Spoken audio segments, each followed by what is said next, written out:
Bossman Show. New head coach, North Texas Mean Green, Ross Hodge. First day of practice today. Ross, man, good talk to you. How's life down there in Denton, man? Man, can't get no better, man. Can't get no better. Everything is awesome. Like you said, had the first day of workouts. Guys just got off the floor not too long ago, so that's always it's always nice to have those guys back and getting back to work. I hear that, man. How's it feel to be a head coach again? I know you're the head coach at the junior college level, man, and now you're the head man going to the American Conference coach here July the 1st, man. So how's it feel to get that chance again to lead your own program once more? Uh, I think the word that kind of comes to mind is just gratitude. Super thankful for all the players, even like you said, dating back to the junior college time and assistant coaches there and the players that I was able to coach there. And then fast forward to, being at this level and all the staffs that I've worked with, all the coaches that I've worked for, all the players that I've been able to coach all the way through, man. You just get a deep sense of appreciation for, all those guys. And, couldn't be more thankful for everybody that's been a part of the journey. I hear that, Ross. And I'm gonna tell you, man. I told you about Coach Peel, who I'm really close to off the air, man. And my dad was a coach, and my dad just loves helping out young men and helping mold young men. My dad will be 84 years old come August, Wow. man. So let me ask you, like, what was your why to want to get into coaching? Like I said, really enjoyed people. Really enjoyed. I played junior college basketball and played at a Division II school in Commerce, and wasn't 100% sure. Like a lot of young athletes, wasn't 100% sure on what I wanted to do next. And the guy that I played for at the time, Sam Walker, who ended up being the all-time winningest coach in the history of Texas A&M Commerce basketball, he said, "Hey man, why don't you GA? Why don't you, be a graduate assistant, work on your master's? It'll give you a little bit of time." And, just really enjoyed the connection with people and players and coming together as a group and trying to do something together and just fell in love with that. And it's always kind of been a big part of who I am. I was an okay player. It wasn't like I was a great player, great high school player or a great college player, but enjoyed getting a group together and seeing what we can do together. You know what, Ross? It's funny you say that, man, because I feel like playing sports from age 4 or up to I'm almost 40 now, it's like it taught me about people, all Yep. different backgrounds. It taught me about people, diversity at 4, 5, 6 years old playing little pee-wee t-ball and basketball and football. I feel like it taught me. That's why I'm gonna deal with people the way I can, because I feel like sports molded me to see different people, different backgrounds, how to deal with anybody from any walk of life. I feel like sports does it for us as people. Like we can make the world like we have our sports teams. It'll be a better Exactly. place, man. Exactly, man. And now you said it right, in a society that, feels in a way that's like you said, everything's so divisive and it feels like everybody, not everybody, but the powers that be are trying to find ways to wedge divides in people. And like you said, sports is such a unifier, and like you said, you come together for a common goal, and it's a beautiful thing, really is. No doubt, man.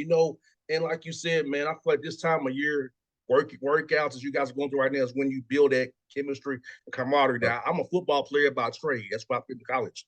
But Okay. for football, for me, like for us guys going on that track together, running them stairs together, them gassers, that brings you together when you have a tough game on the road. It's not going your way. So I feel like this time of the year, getting guys together, getting that oneness together, getting that activity bodes well for you when you get to dog days of January, February, and March when things can get tough. You overcome adversity to win and advance.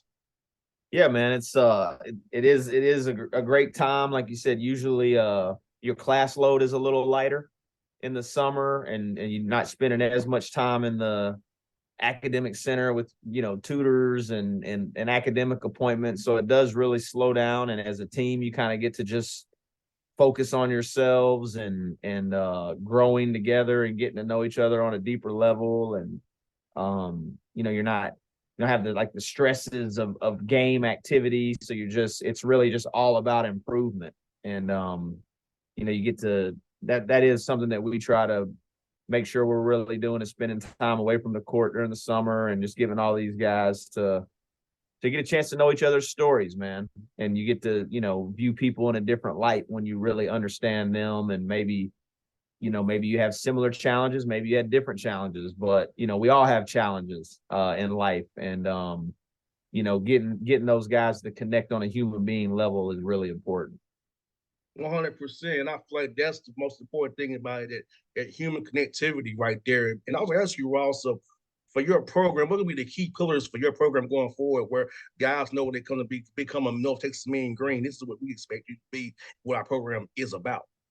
Yeah, our core principles, haven't really changed, man. We're a believe, program. You have to believe that we can do things that no one else outside of the room thought that we could do at North Texas. And even we've got to believe that, like you said, going into a new league, and we have to believe that we can compete for national championships and win national championships. And then one of our other big core components is serve. It's believe, serve, and compete. And, like we were talking earlier, you mentioned in a world right now that kind of is just everything's about what can you get and how much can I get, and I should be getting this, and entitlement and social media, and everybody's telling you like what you deserve and what you should be getting. We spend a lot of time talking about what should you be giving, and to ultimately get the things that we all want to get, you have to be willing to give, whether it's of your time, and you got to be willing to make sacrifices. You got to be in service to others, inside the program and outside the program. And then the last one is compete, so it's believe, serve, and compete. And, that one's probably the most self-explanatory of them all. You got to be ready to compete on a daily basis, compete in the classroom, compete on the court, and make sure you're doing it at the best of your availability every day. 100%, Ross. I can believe you right there. I'll tell you what, man, that's one that really is my whole career. Believe, compete, and serve, because I own this show outright. 14 years from the grassroots ground up, man. Nobody helped me make myself, brother. I had to do it myself. Yeah. When I asked for some mutual people, I got stewed off for rain checks. So nobody made me. I had to make myself, man. So yeah, no, it's a beautiful thing about it, man. I'm sure you ran into some people along the way that maybe even tried to, deter you from even doing it. Like, hey, man, yes, I don't know if you can do that, or, are you sure you think you can do that? And it is such a, we talk about it, like the people in that room, in that locker room, they have to believe at an elite level, because there will be people outside of it. It could be family, friends, whoever, former teammates, that in their mind, they don't think you should be doing this at North Texas, but you have to believe you can do it at North Texas. No doubt. I'm asking Ross, with going to the American Conference, how to change the guys so you can recruit now, and also the more resources you're going to have going forward now to go out and recruit, maybe use NIL money with collectives and all that kind of good stuff. How has that been, knowing that, hey, with the American Conference opening some opportunities for you guys and for your whole program going forward now with the exposure? Yeah, no, it's exciting times, man. Definitely. With the move to the American, we had our conference meetings last week, and one of the ESPN executives in our coaches meeting said that it was the second most watched league in the country, only behind the Big 12. And so you got, just incredible opportunities on national TV, incredible coaches, incredible programs, the ones that we're adding. If you look at what FAU did, UAB, obviously we're very familiar with those programs. Charlotte won the CBI, us winning the NIT, and then you have, Memphis and Wichita State, Tulsa, Temple, Tulane. Coach Hunter's done a tremendous job down there. So the opportunities on a nightly basis to get quality wins and put yourself in position to be a multi-bid league is definitely something that, you know, student athletes and recruits and parents and our own players and our own, I mean, it's a lot of excitement around that move for sure. And you've been in North Texas, man. You have a lot to recruit from, and a lot Oh to yeah. offer Dallas as well. So talk about when the recruiting pitch comes from you guys, knowing that that's pretty much Dallas, Texas, and the guys going to play the American. I'm pretty sure those calls are easier now.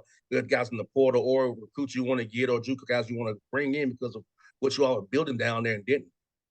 Yeah, you know, it's a great location. You know, every year we've just continued to increase our enrollment. You know, our numbers are student enrollment's getting better. It's another record freshman class.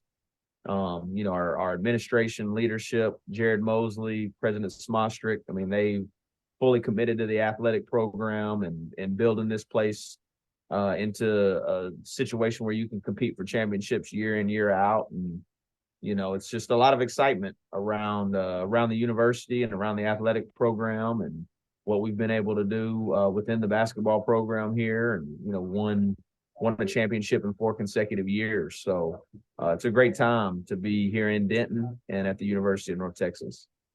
And Ross, for you guys, man, how has it changed scheduling wise going to the American? I know sometimes come from USA it was harder to get games because you were so good. So now, how has that dynamic changed since you're in the American Conference now? How was that dynamic change for you guys for scheduling non-con games? Well, hopefully it makes it easier. You know, you definitely, when you get into your metrics and you're looking at things that people take into account when they're scheduling games, you know, everybody wants, you know, quad 1 and quad 2 games, and you know, feel like we should be able to do that, man. We've been what people would view a quad 1 game for the last couple years, and as your profile grows and you have a heightened awareness of you're the university and the league you're in, I certainly hope it opens up some challenging situations to schedule, you know. And you know, we're in the Charleston Classic this year, which is an ESPN tournament, you know, with I think it's St. John's and Utah, Towson, Dayton, Wake Forest, LSU, and Houston. So that's a great opportunity for us, and a challenging one at that. Yeah, it sounds like a dumb task already. Man, those are some names right there in the Yeah. conference, man. Now, are you coming down to Lake Point for the Under Armour event, or you not? Are you not? Or you just doing the Peach Jam? We'll try to hit it all, man. We'll try to hit it all. So I'll try to be at both places, and looking forward to that for sure. Now, I'm gonna ask you about Atlanta. Your career, man. What's been your favorite thing to do in Atlanta when you come here? Favorite place to eat when you come to town, man? Now I don't remember the name of it, but there was a little diner in Buckhead. It was kind of like a, you know, it was built like you know, looked like a 60s, 70s diner. And we went there every night when the Final Four was in Atlanta a few years ago. And man, just great food. I can't remember the name of it, but that was kind of our spot during the Final Yeah, Four. It was really good, man.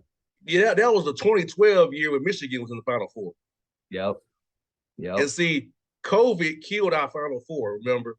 Oh yeah, y'all were supposed to have it in 20. Yeah, yes. COVID killed the 2020 Final Four, man. That was gonna be here, man. So, Yep. because I remember 2012, I was getting coach interviews all over the place, man. I was getting guy, hey, what's up? How you doing? Do some real fast. I even got Coach Cal then. You know, he wasn't too busy for Wow. me then. That's awesome. Yeah, man. So yeah, man. But it's all good, Ross. Look at man. Get your number offline, man. We gotta do this again real soon, man. I'm trying to catch you either in Charlotte, Memphis, or Birmingham, which is close to the house, man. Or if I also do Hawk stuff, so we play the Mavericks to see. Okay. You know, I might see if y'all in town. I'm trying to come see you up on campus as well, man. Yeah, would love to connect with you, man. Appreciate all you do and appreciate all your hard work, man, for giving us a platform, and definitely appreciative for it, man. Anytime, boss. Thanks so much, buddy. All right, man. Thank you. All right.